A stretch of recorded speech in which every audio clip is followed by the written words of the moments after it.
जय श्री कृष्णा। जैसे कि आप सभी को पता है कि महालक्ष्मी साधना शुरू होने वाली है बस 13 सितंबर से। तो आपको क्या करना है, अभी से आप लोग जो साधक साधिकाएं करने वाले हैं वो कमरे का चुनाव कर लें, अपने मुख्य द्वार को साफ सुथरा कर लें, कमरे को साफ सुथरा कर लें, मेन दरवाजा जो आपको मुख्य द्वार है वहां से लेकर अंदर तक आप साफ कर लें पूरी तरीके से। आप वहां पे जो स्थान होता है आने का उसको साफ करके रखेंगे। इसके बाद आप साधना जब करेंगे तो फूल वगैरह आप ले आइएगा। अब चाहे तो फूल की माला बना के मुख्य द्वार पे आप लगा सकते हैं, क्योंकि आप महालक्ष्मी को निमंत्रण दे रहे हैं, उनको अपने घर में स्थान दे रहे हैं। जिस तरह से मनुष्य सभी आप जानते हैं कि महालक्ष्मी को ही ये जिम्मेदारी दी गई है कि प्रत्येक व्यक्ति को धन सुख संपत्ति प्रदान करे। आप लोग जानते हैं कि महालक्ष्मी को ही ये जिम्मेदारी दी गई है कि प्रत्येक मनुष्य के भाग्य में कितना धन है, कितना सुख वैभव है, ये वो प्रदान करे और मनुष्य के कर्मों के अनुसार वो प्रदान भी करती है। इसीलिए जिन लोगों के घर में समस्याएं चलती हैं धन को लेकर, अधिकतर लोगों को जो परेशानियां आती हैं, और सभी व्यक्ति को, एक ऐसा भी मनुष्य नहीं होगा जिसको आर्थिक जो परेशानियां हो कभी उसने न देखी हो। तो सबसे बड़ी बात होती है कि आपको महालक्ष्मी का पूजन बहुत आवश्यक है। घर में लक्ष्मी का जहां वास होता है वहीं पे सारी सुख सुविधाएं और धन संबंधी जो भी आपके सुख आपको प्राप्त होता है वो लक्ष्मी जी की कृपा से ही प्राप्त होता है। तो जितने भी लोग अन्य देवी देवताओं को अपना इष्ट भगवान मानते हैं उनको भी महालक्ष्मी साधना करनी चाहिए, महालक्ष्मी को घर में स्थान देना चाहिए। जैसे कि आप अपने घर में हॉल बनाते हैं कि भाई हॉल बनाएंगे मेहमान को बिठाने के लिए, किचन बनाते हैं भोजन बनाने के लिए कि ये खाने का स्थान है, अन्नपूर्णा का स्थान है, भोजन बनता है यहाँ पे हमारे लिए। बेडरूम बनाते हैं सोने के लिए कि भाई हम यहाँ सोएंगे। घर में एसी लगाते हैं ठंडी हवा लेने के लिए कि हमें ठंडी हवा चाहिए। टीवी लगाते हैं मनोरंजन के लिए कि हमें मनोरंजन चाहिए। लेकिन आप लोग भूल जाते हैं कि घर में एक स्थान लक्ष्मी जी का भी होता है। लक्ष्मी जी को भी घर में स्थान देना बहुत जरूरी है। जब आप लक्ष्मी जी को स्थान देंगे तभी तो आपके घर में धन आएगा, सुख सुविधाएं आएंगी और वो कई पीढ़ियों तक भरेंगी, पूरेंगी और सबको सुख प्रदान करेंगी। इसीलिए भगवान ने आपको जितना भी दिया है उसका उपयोग कीजिए। आप अपना घर बनाइए, घर में सारी चीजों को आप स्थान दीजिए, लेकिन लक्ष्मी जी को स्थान देना बहुत आवश्यक है। लक्ष्मी जी को जो पूजता नहीं है उसको कहीं ना कहीं कष्ट तो आएगा ही आएगा। या तो अगर भाग्य अनुसार आपकी नौकरी अच्छी लग गई है, आपका अच्छा काम चल रहा है, आपने धन कमा लिया, आपने सब कुछ व्यवस्थित कर लिया, निश्चित तौर पे आपका बेटा बेरोजगार रह जाएगा, निश्चित तौर पे आपका बेटा निस्तेज रहेगा, निश्चित तौर पे आपके बेटे को असफलता मिलेगी, वो जगह जगह ठोकरें खाएगा, वो परेशान होगा, क्योंकि आपके ऊपर लक्ष्मी जी का आशीर्वाद नहीं है। पिछले जन्मों के कर्म की वजह से आपका जीवन तो अच्छा बीत गए, भाई पिछले जन्म में आपने से पुण्य किए थे कि आपको सरकारी नौकरी लग गई या आपको ऐसा व्यवस्था हो गई कि आपका जीवन कट गया, लेकिन बच्चे आपके आने वाली पीढ़ी वो सारे कष्ट भोगेंगे। इसीलिए क्योंकि आपने लक्ष्मी जी को नहीं पूजा। लक्ष्मी जी को हर व्यक्ति को पूजना चाहिए। आप शिव जी को मानते हैं तब भी आपके घर में लक्ष्मी जी का स्थान होना चाहिए, लक्ष्मी जी को स्थान देना आवश्यक है।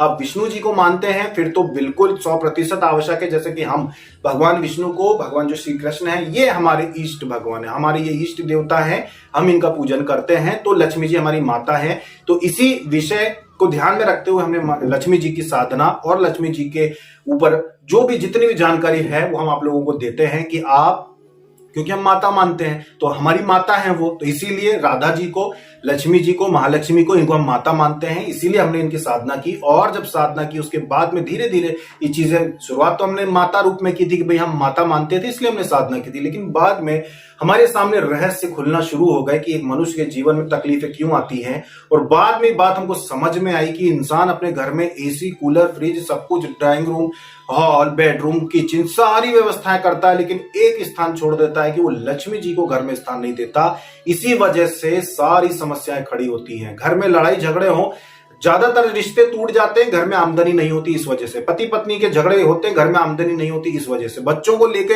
बच्चे और घर के लोगों में, बड़े लोगों में लड़ाई होती है कि वो बच्चों को धन संबंधी सहायता नहीं कर पाते कि हमें व्यापार करना है, बिजनेस करना है, पैसा नहीं दिया, लड़ाई झगड़े शुरू हो गए और सारी समस्याएं खड़ी हो गई। धन से बहुत ज्यादा महत्व रखता है आपका परिवार की क्या होगी आगे स्थिति, पारिवारिक माहौल कैसा रहेगा, ये सब कुछ निर्भर करता है लक्ष्मी जी के ऊपर।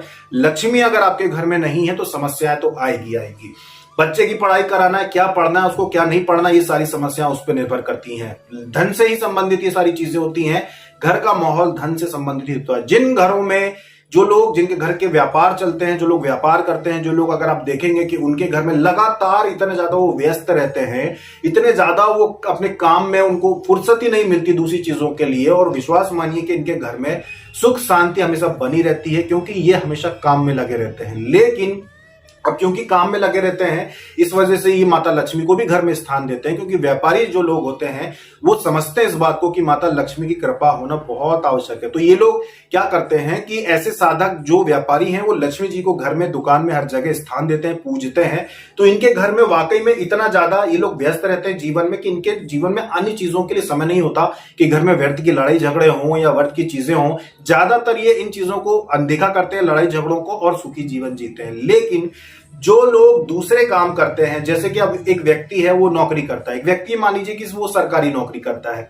अब बहुत सारे ऐसे अगर आप देखेंगे, अगर आप ऐसा डाटा उठा के देखेंगे, अपने चारों ओर देखेंगे अगर आप, कि जो सरकारी नौकरी में जो लोग होते हैं, जिन लोगों का सीधे सीधे लक्ष्मी जी से कोई संबंध नहीं होता, जिनके घर में लक्ष्मी जी को स्थान नहीं दिया गया है, ज्यादा पूजा पाठ नहीं होती, आप देखेंगे कि इनके घरों में जो बच्चे होते हैं, ज्यादातर बच्चे जो होते हैं, अगर परसेंटेज देखेंगे तो 10% तो लोग अच्छे से ध्यान देते हैं बच्चों पे और उनके बच्चों का वो भविष्य संवार देते हैं, पर 90% जो बच्चे होते हैं, सरकारी जो लोग होते हैं उनके बच्चे, जो सरकारी नौकरी करते हैं उनके जो बच्चे होते हैं, 90% अगर आप देखेंगे तो इनके बच्चे जो रहते हैं वो पढ़ाई में कमजोर निकल जाते हैं, या फिर वो अपने करियर में ज्यादा कुछ बड़ा नहीं कर पाते, कोई बड़ी चीज हासिल नहीं कर पाते जीवन में, और ऐसी निस्तेजता उनमें बनी रहती है कि बहुत बड़ी संख्या में वो बेरोजगार रहते हैं। भले वो बड़ी से बड़ी पढ़ाई कर ले, पैसा हो, बड़ी से बड़ी पढ़ाई कर लेंगे, पर बेरोजगारी इन लोगों को ज्यादा पकड़ती है। उसका कारण ये नहीं है कि उनके माता पिता सरकारी नौकरी में हो, नहीं, कारण ये है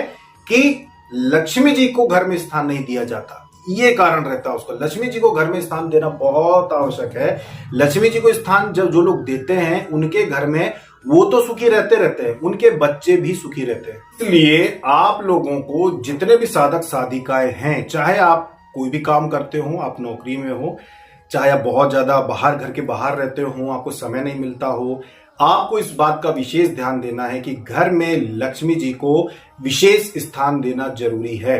इसीलिए आप लोगों को घर में लक्ष्मी जी को स्थान देना बहुत जरूरी है। इस बात को समझिए कि अपने घर में आप लोग लक्ष्मी जी को स्थान दीजिए। आप शिव जी को मानते हैं, आप गणेश जी को मानते हैं, आप महाकाली को मानते हैं, आप किसी भी देवी देवता को मानते हो, धन यानी कि सबसे ज्यादा अगर घर में आपके सुख प्रदान करती हैं तो वो लक्ष्मी जी ही होती हैं। इसलिए लक्ष्मी जी को आप घर में स्थान अवश्य दीजिए। जैसे कि जो लोग साधना करते हैं उनको कहा जाता है कि भाई जब आप हवन में आहुतियां देते हैं तो आहुतियां जो हमने आपको बताई हैं उसमें सभी देवी देवताओं की आहुतियां इसलिए आवश्यक होती हैं कि जब आप सभी को आहुति देते हैं तभी आपकी साधना सफल मानी जाती है। और अगर आप अपने घर में सुख के प्राप्ति के लिए अगर आप हवन कर रहे हैं या कुछ भी कार्य कर रहे हैं तो इसीलिए उन आहुतियों में लक्ष्मी जी को भी स्थान दिया गया है। स्थान देवता के साथ, भैरव के साथ, इष्ट भगवान के साथ, पितरों के साथ एक लक्ष्मी जी का स्थान भी बहुत महत्व रखता है। इसीलिए लक्ष्मी जी की साधना करना आप सभी को बहुत ज्यादा लाभ देगा, जरूरी है। भले आप एक बार कीजिए, हम ये नहीं कह रहे कि आप बार बार करें या जीवन भर लक्ष्मी जी की साधना करें, लेकिन लक्ष्मी जी को घर में स्थान देना बहुत आवश्यक है।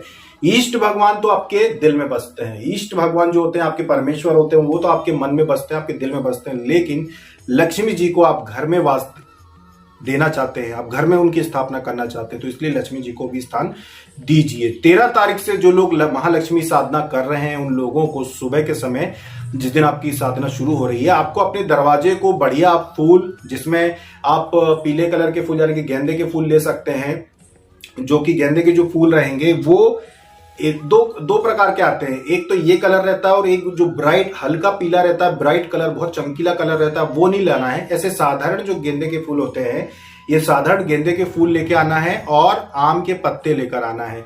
आप जो बंधनवार बनाएंगे, आप जो माला टांगेंगे मुख्य द्वार पे, उसमें गेंदे के फूल, बीच में आप आम के फूलों का गुच्छा और दोनों कोनों पे भी आम के पत्तों का गुच्छा बनाएंगे। यहाँ दोनों कोनों पे आम के पत्तों का गुच्छा और बीच में आम के पत्तों का गुच्छा और फिर आपकी गेंदे की माला, ऐसी माला का आप लगाएंगे मुख्य द्वार पे। इसके बाद हाथ में कलश लेंगे, कलश जैसे कि आपने कलश लिया, कलश में आम के आप 5 पत्ते लगाएंगे और बीच में नारियल रखेंगे, 5 पत्ते बीच में नारियल, मुख्य द्वार पे जाके खड़े हो जाएंगे। उसके बाद आपका चेहरा बाहर की तरफ रहेगा, क्योंकि आप निवेदन कर रहे हैं लक्ष्मी जी को घर में आने के लिए। तो इस तरह से बाहर आपका हाथ रहेगा, चेहरा भी आपका बाहर रहेगा। और उसके बड़ी प्रसन्नता से पहले तो उसको दरवाजे पे, बीच दरवाजे पे, जो मुख्य द्वार है बीच दरवाजे पे रखना, इसका पूजन करना। इसके ऊपर आप अक्षत चढ़ाना, इसके ऊपर आप चंदन लगाना, इसके ऊपर आप सिंदूर, अष्टगंध जो भी है आपके पास लगाना। इसके ऊपर आप इत्र भी लगा सकते हैं, गंगा जल छिड़क सकते हैं। उसके बाद बड़े प्रेम के साथ आप निमंत्रण देना लक्ष्मी जी को कि आप अंदर आइए, और ऐसे ही उल्टे उल्टे चल के आपको अपने पूजा के स्थान पे, जहां पे कलश को स्थापित करेंगे, आप कलश स्थापना करेंगे, वहां पे लाके कलश को रखना है। जहां पे आपने नीचे एक सिक्का रखना है, उसके ऊपर आपको अक्षर यानी चावल रखना है, और उसके ऊपर आपको अपने कलश को ले आके स्थापित कर देना है। इस तरह से लक्ष्मी जी आपके घर में प्रवेश कर जाएंगी। तो इस विधि से आप मुख्य द्वार दरवाजा, अब फिर बाद में व्हाट्सएप पे मत पूछना कोई बहुत सारे साधक साधिकाएं ऐसे हैं जो छोटी छोटी बातों को व्हाट्सएप पे वीडियो में सुनने के बाद भी व्हाट्सएप पे वही सवाल करते हैं। तो ध्यान से सुन लीजिए कि आपका चेहरा बाहर की तरफ रहेगा, पीठ नहीं दिखाना उनको, आपका चेहरा बाहर की तरफ रहेगा, बाहर की तरफ आपका चेहरा रहेगा, और आप कलश को लेके बीच दरवाजे पे जमीन पे रखेंगे। चाहे तो आप वहां पे रंगोली बना सकते हैं, रंगोली में आप बीच में रखिएगा, और उसके बाद उसको उठा के और अंदर की तरफ आएंगे और लाके घर में स्थापना कर देंगे। जो मुख्य द्वार रहेगा, जैसे कि आपका ये मेन गेट है, मेन गेट पे आपने ऊपर क्या किया, माला लगा दी, जिसमें 3 आम के पत्तों के गुच्छे रहेंगे, 2 दोनों कोनों पे और एक बीच में रहेगा। उसी दरवाजे पे नीचे बीच में आप कलश रखेंगे, उसका पूजन करेंगे, और दोनों कोनों में सिंदूर और घी मिला के 5 बिंदियां आपको बनानी है। लाइन से 5 बिंदियां बना देंगे, 1 2 3 4 5, ऐसा गोला नहीं बनाना, लाइन से 5 बिंदियां, 5 बिंदियां इस कोने में दरवाजे के, 5 बिंदियां इस कोने में दरवाजे के, और उसके बीच में कलश को रख के पूजन करके, और आपको बाहर की तरफ चेहरा रखेंगे और अंदर की ओर लेके आएंगे, और लाके आप अपना कलश स्थापित कर देंगे। इसके बाद आप अंदर आने के बाद महालक्ष्मी को सारी सामग्री जो अगर आपने सुहाग का सामान लाए हैं वो चढ़ाएंगे। प्रसाद आपने जो भी रंगीन मिठाइयां, आप चाहे तो 1 प्रकार की, 2 प्रकार की, जितनी आपकी श्रद्धा हो आप उनको मिठाइयां चढ़ाइए। कमल का पुष्प अगर आपके शहर में कहीं मिल जाए तो आप 16 दिन प्रतिदिन कमल के फूल की व्यवस्था कर लीजिए, या जो भी फूल आपको मिलते हैं वो आप महालक्ष्मी को चढ़ाइए, उनको प्रसाद चढ़ाइए, उनका जप कीजिए, उनकी आरती कीजिए, उनका हवन कीजिए। विश्वास मानिए 16 दिन में आपके अंदर स्वयं महालक्ष्मी का वास हो जाएगा, महालक्ष्मी की सिद्धि प्राप्त हो जाएगी आपको। उनके नाम का खूब हवन कीजिए, उनके भजन मोबाइल में चलाइए, घर में आप गाने चलाइए, भजन बहुत सारे महालक्ष्मी के आपको ऑनलाइन मिल जाएंगे, आप लक्ष्मी जी का स्तोत्र चलाइए। विश्वास मानिए कि आपके घर में लक्ष्मी जी का वास हो जाएगा। अगर आपने ऐसी जो 16 दिन का आप ये साधना कर रहे हैं, प्रतिदिन आप जाप करेंगे, 5 मिनट करें चाहे 5 घंटे करें, आपकी इच्छा, जितना आप जाप करना चाहें कर सकते हैं। इसमें कोई विधि का बहुत विशेष महत्व नहीं है। हमने आपको जो बोला है कि आप लक्ष्मी जी की आरती कीजिए, उनका जाप कीजिए, हवन कर लीजिए, इतना भी काफी है। प्रसाद चढ़ा दीजिए, बस आपको क्या करना है कि जप करना है, भले आप 5 मिनट कीजिए, आपको लक्ष्मी जी की सिद्धि प्राप्त हो जाएगी। तो 16 दिन आप सभी हमारे साथ मिलकर इस साधना को पूरा कीजिए। 16वें दिन आपको हवन करना है, जो मुख्य हवन रहेगा आपका पूर्णाहुति का। अगर आप 16 दिन, अगर जैसे नारियल गोला होता है, नारियल गोला जो रहता है, सूखा जो नारियल का गोला आता है जिसको पूर्णाहुति में उपयोग किया जाता है, उसको क्रैक किया जाता है, उसके अंदर काजू बादाम या हवन सामग्री कुछ भी आप डाल दें, थोड़ा सा घी डाल दें, ऊपर से उसको सिंदूर है जैसे उस सिंदूर में घी मिला के और उसके ऊपर पूरा लगा दें। उसके बाद उस पर नाड़ा लपेट के और उसको पूर्णाहुति के रूप में आप चढ़ा सकते हैं। बताते हैं आपको, गोला है देख रहे हैं आप, ये क्रैक है बीच में से, तो इसके अंदर आपने हवन सामग्री पूरी भर दी आपके पास, जो अंत में पूर्णाहुति करने के लिए जो आप अभी हवन सामग्री बनाएंगे जिसमें आप घी मिला के रखेंगे, वही हवन सामग्री इसके अंदर यहाँ से थोड़ी थोड़ी करके डाल दी। इसमें थोड़ा सा 1 चम्मच घी डाल दिया। उसके बाद आपने क्या किया कि सिंदूर लिया, सिंदूर को घी में मिला लिया आपने, जिससे आप मुख्य द्वार पे आप जैसे कि बनाएंगे ऐसा ऐसा इसको पूरा कर लेंगे आप। अभी यहाँ पे हमने मिला के नहीं रखा, ऐसा ऐसा पूरा आप कर लेंगे। इसके बाद क्या करेंगे आप कि आप लेंगे रक्षा सूत्र लेंगे, नाड़ा, जिन लोगों ने सामग्री बुलवाई है उनको हमने नाड़ा भेजा है, तो नाड़े से आप इस तरह से इसको लपेट दें। कम से कम 5 बार तो लपेटना चाहिए। ये 5 बार लपेट दिया आपने, ये हो गया। इसको यहाँ से काट लिया अपन। वहां पे पूजन की स्थान पे व्यवस्था से रखना पहले से नाड़े को, कि ये वहां पे फिर आपको तकलीफ ना हो। फिर आपने इसको काट लिया, फिर आपने ये पूर्णाहुति में ऐसा इसको मंत्र बोल के और आपको पूर्णाहुति देनी होती है। तो ये आपको, या तो जिन लोगों को धन की समस्या ना हो, जो 16 दिन अगर हवन कर सकते हैं तो आप 16 दिन कीजिए। जो 16 दिन नहीं कर रहे हैं वो अंतिम 16वें दिन इस तरह से पूर्णाहुति करके और हवन कीजिएगा। तो इस तरह से आप पूर्णाहुति कर सकते हैं। कन्या भोजन करवा सकते हैं आप तो करवा दीजिएगा, कोई समस्या नहीं है। कन्या भोजन नहीं करवा सकते तो मंदिर में जाके आप 51 रुपए हवन के नाम के आप दान करके आ जाइएगा, तो भी आपकी साधना पूरी है, कोई इसमें समस्या नहीं। ब्राह्मण को आप देके आ जाइएगा तो भी समस्या नहीं है। जो लोग घर में हवन नहीं कर सकते हैं, साधना वो पूरी कर रहे हैं, कोई बात नहीं। आप चाहें तो किसी अपने जान पहचान के व्यक्ति को बोल दीजिएगा कि मंदिर में जाके 51 रुपए दान करके आ जाए हवन के नाम के, या फिर एक हवन का पैकेट आप बाजार से बुलवा लीजिएगा 30-40 रुपए का, और उसको हवन के जो पैकेट है उसको ले जाके मंदिर में दान करवा लीजिएगा वहां जो। और एक बात ध्यान रखना कि बाजार में जो हवन के पैकेट आते हैं उसमें सिर्फ और सिर्फ लकड़ियां होती हैं, औषधि जो होती हैं वो होती हैं, उसमें बहुत सारी ऐसी चीज होती हैं जो मिसिंग होती है, मतलब उसमें होती ही नहीं है। वो घर में लाके अगर जिसको बनाना आता हो वही बाजार का हवन लाए, क्योंकि बाजार के हवन में बाकी की बहुत सारी चीजें होती ही नहीं है, तो वो चीजें फिर आपको अलग अलग लानी पड़ेगी और फिर मिक्सर घर में बनाना होगा उसका हवन का, तो वो बड़ी समस्या है। लेकिन जो हमारे यहाँ से हवन सामग्री लेते हैं उसमें सब कुछ होता है सिवाय घी के। घी आपको बस मिलाना है, बाकी सारी चीजें उसमें होती है। मीठा भी उसमें मिला होता है, उसमें सारी चीजें, ऐसी कोई कमी नहीं छोड़ते कि उसमें अलग से कुछ मिलाना हो, सिर्फ घी आपको बस मिलाना है। घी मिला के आप चाहें तो हवन सामग्री को एक डिब्बे में एयर टाइट करके रख भी सकते हैं, तो महीनों तक हवन सामग्री खराब नहीं होती। अगर उसमें आपने घी मिलाकर डिब्बे में रखा है तो महीनों तक नहीं खराब होती। जैसे कोई एक साधक ने पूछा था, साधिका ने पूछा था कि जो सामग्री है हम ली थी आपके यहाँ से, तो हमको लगा थोड़ी बहुत सामग्री आएगी। वो जो वेबसाइट पे दिखती है वो 1 किलो सामग्री है, वो थोड़ी बहुत नहीं है, 100-200 ग्राम नहीं है। वो जो दिखती है हवन सामग्री 351 में, वो 1 किलो सामग्री है और उसमें वो सारी चीजें मिली हैं जो होना चाहिए। इसीलिए वो जो सामग्री बाजार से आप लाते हैं उसमें सिर्फ एक ही चीज होती है, फिर भी उसका जो कीमत होती है वो काफी ज्यादा होती है। पर इसमें सारी चीजें मिला के 351 में 1 किलो सामग्री रहती है, और उसको भेजने का, ये 351 में उसको भेजने का खर्च जो रहता है 1 किलो हवन सामग्री का, वही 150 से 200 के बीच में होता है। सिर्फ भेजने का कुरियर चार्ज उसका 150 से 200 के बीच में होता है, तब 1 किलो का पार्सल जाता है आपके यहाँ। तो समझ सकते हैं आपकी हवन सामग्री को बनाने में, उसमें इतनी चीजें करने में, फिर कुरियर करना भी, और फिर कितना उसमें खर्चा लग जाता है। तो हवन आप 16वें दिन कर सकते हैं जो भी महालक्ष्मी साधना कर रहे हैं, और ये जो 16 दिन की साधना है इससे आपके जीवन में बहुत ही ज्यादा अंतर आएगा, आपके बच्चों के जीवन में बहुत ही ज्यादा अंतर आएगा। तो महालक्ष्मी साधना पूरी प्रसन्नता के साथ आप कीजिए। मिठाई सफेद, बिल्कुल सफेद कोरी नहीं होना चाहिए, रंगीन होना चाहिए।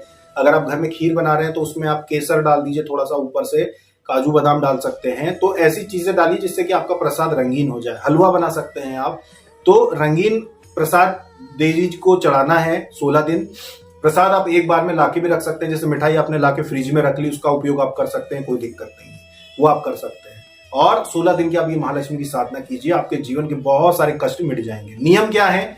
नियम यह है कि आपको लड़ाई झगड़ा नहीं करना है। घर में कोई कितनी भी आपको गाली गलौज करे, कितना भी बहाने ढूंढे आपको चिल्लाने का, साधक साधिका का मतलब ही होता है कि वो कान के बहरे होते हैं। साधक साधिका जब आप बन जाते हैं, अध्यात्म से जुड़ जाते हैं, तो आपको बहरा होना बहुत जरूरी है, क्योंकि हर व्यक्ति अपने पूर्व जन्मों के कर्मों के अनुसार बर्ताव करता है। कोई व्यक्ति गाली दे रहा है तो ये उसके कर्म है पिछले जन्म के, कि उसको ऐसा शरीर मिल गया है। जैसे बकरी मैं क्यों करती है? क्योंकि ये उसके कर्म है, जिसका वो फल भोग रही है। जैसे कि जीव जंतु होते हैं, उनका शरीर वैसा इसलिए व्यवहार करता है क्योंकि उनके कर्म वैसे, वैसे ही मनुष्यों में भी कर्म का प्रभाव रहता है। अगर कोई व्यक्ति ज्यादा चिड़चिड़ा है, कोई व्यक्ति पूरी तरह से 100% उसका जो व्यवहार रहता है ये इसके पूर्व जन्मों के कर्म हैं, फिर आपको क्यों गुस्सा आता है? अगर कोई व्यक्ति आपको चिल्ला देता है, गाली दे देता है, डांट देता है, तो आपको जवाब नहीं देना है, जवाब देना ही नहीं है, कोई कितना भी गंदा बोले। अगर आप एक साधिका है, अगर आप एक साधक है, उस साधना क्षेत्र से जुड़े हैं और अब आप साधना कर रहे हैं, और अगर आप चाहते हैं कि आपके घर में देवी देवता की सिद्धि आके खड़ी हो जाए, तो आपको अनसुना करना सीखना पड़ेगा। जो भी साधक साधिका, आपकी पत्नी आपको चिल्ला रही है, ताने मार रही है, आपके पति आपको गाली दे रहे हैं, चिल्ला रहे हैं, अगर आपने सह लिया, अगर आपने चुपचाप सह लिया और पलट के उनको जवाब नहीं दिया, मान लीजिए कि आपको सिद्धि अवश्य मिलेगी। 101% आपको सिद्धि मिलेगी। आपको सिद्धि मिलने से कोई रोक नहीं सकता। अगर आपको सहनशीलता है कि पति ने कितना भी गंदा बोला आपके बारे में, आपके परिवार के बारे में कितना भी गंदा बोला, अगर आप एक साधिका और आपने चुपचाप सुन लिया और पलट के जवाब नहीं दिया, निश्चित तौर पे आपके घर में देवी आके खड़ी हो जाएगी, देवता आके खड़े हो जाएंगे। कोई नहीं रोक सकता फिर आपका भाग्य बदलने से, बदल जाएगा। और अगर आपने पलट के जवाब दे दिया उन्होंने आपको गाली दी पति ने, और आपने पलट के उनको जवाब दे दिया, गुस्सा आ गई आपको, आप सहन नहीं कर पाए, आपने बोल दिया मुझसे तो सहन ही नहीं हो रहा, और आपने उनको पलट के जवाब दे दिया। कभी आपको सिद्धि नहीं मिलने वाली, कभी आपकी भक्ति स्वीकार नहीं की जाएगी। क्योंकि साधना का सबसे बड़ा नियम यही है कि आपको स्वयं को अपना मन कोमल बनाना पड़ेगा, सबके लिए अच्छे विचार, किसी के लिए बुरा नहीं सोचना चाहिए, तभी आपको सिद्धि मिलेगी। तो आप साधिका हो चाहे साधक हो, घर में कितने भी बहाने बने, तूने ऐसा नहीं किया, तूने वैसा नहीं किया, तूने ये नहीं किया, तूने वो नहीं किया, परिवार में कितनी भी परिस्थितियां आपकी बिगड़े, आपको पलट के जवाब नहीं देना है। 16 दिन आपकी साधना के रहेंगे, 16 दिन आपको कुछ नहीं करना है। बाद में भली आपके घर में जो भी आपको लड़ो झगड़ो डंडे चलाओ एक दूसरे के ऊपर, हम मना नहीं कर रहे, जो आपको करना है करो, पर 16 दिन का आप ये व्रत संकल्प ले लीजिए, कितना भी बुरा माहौल घर का क्यों ना बने, आप किसी से लड़ाई झगड़ा नहीं करेंगे। अगर आप स्त्री है, आप अपने पति पे किसी भी बात पे गुस्सा नहीं करेंगे, चाहे वो कितनी भी बड़ी गलती करे, चाहे घर में कैसा भी माहौल हो, आप पलट के जवाब नहीं देंगे, आप लड़ाई झगड़ा नहीं करेंगे, आप शांति रखेंगे, तो आपके घर देवी शक्ति आने से कोई नहीं रोक सकता। क्योंकि माया जाल यही है कि इंसान को अध्यात्म से दूर ले जाने का जो माया जाल है वो यही है कि आपको गुस्सा आ जाए। काम क्रोध लोभ मोह क्या है, यही तो है कि आपको गुस्सा आ जाए, और वही साधना भंग। पहले के जमाने में जो साधु महात्मा होते थे, जब समाधि में बैठते थे, तो क्यों उनकी साधना तोड़ने के लिए बस इतना करना होता था कि बस उनको क्रोध जागृत हो जाए, कैसे भी करके उन्हें क्रोध आ जाए और वो आंख खोल दे गुस्से में, बस उनकी साधना वहीं भंग हो जाती थी। आपके साथ भी यही होता है कि आपको बस एक बार गुस्सा आ जाए और आपने गाली दी, पलट के गाली दे दी, आपने, आपकी पत्नी ने कुछ बोला और आपको गुस्सा आ गया, आपने उसको गाली दी, आपने चिल्ला दी, बहस कर ली, और साधना खत्म। आप एक स्त्री हैं, आपके पति ने आपको बुरा भला बोला, आपको बहुत बुरा भला बोला, आपने गुस्से में आपने आप कुछ बोला और अपनी इस आसन से उठ के चल दिए, साधना खत्म। ये माया जाल है, ये आपको घसीटता है कि साधना नहीं होना। क्योंकि अगर साधना हो गई, अगर देवी शक्ति घर में आ गई, सिद्धि मिल गई, तो घर के सभी लोगों की बुद्धि पलट देगी। घर में लड़ाई झगड़ा कुछ ही दिनों में, कुछ ही महीनों में समाप्त हो जाएगा, किसी को गुस्सा आएगा ही नहीं घर में। देवी शक्ति ये करती है, घर में अशांति नहीं रहने देती। फिर एक बार सिद्धि मिल गई तो घर के सारे लोग शांत हो जाते हैं, घर में लक्ष्मी का आगमन हो जाता है। क्योंकि जिस घर में लड़ाई झगड़े नहीं होते, लक्ष्मी जी का वहां वास हो जाता है। इसीलिए साधक साधिका अगर आप बन रहे हैं, साधना कर रहे हैं, तो अपने कान बहरे बना लीजिए, अच्छी चीजें सुनेंगे, भजन सुनेंगे, लेकिन किसी से लड़ाई झगड़ा आप नहीं करेंगे, तो आपको निश्चित तौर पे सिद्धि मिल जाएगी। इस बात को ध्यान में रख के आप लोग साधना कीजिए। तो आप सभी साधक साधिका 13 तारीख से साधना कीजिए, पूरी श्रद्धा से, पूरे मन लगाकर आप साधना कीजिए। अवश्य आप सभी के जीवन की जितनी भी समस्याएं हैं वो सभी दूर हो जाएंगी और आप लोगों को सिद्धि प्राप्त हो जाएगी। तो ये थी जानकारी महालक्ष्मी साधना के ऊपर, आप सभी के लिए लेकर आए हैं। खुशी मन से कीजिए, पूरी प्रसन्नता के साथ कीजिए। अभी तक के लिए इतना ही। जय श्री कृष्णा।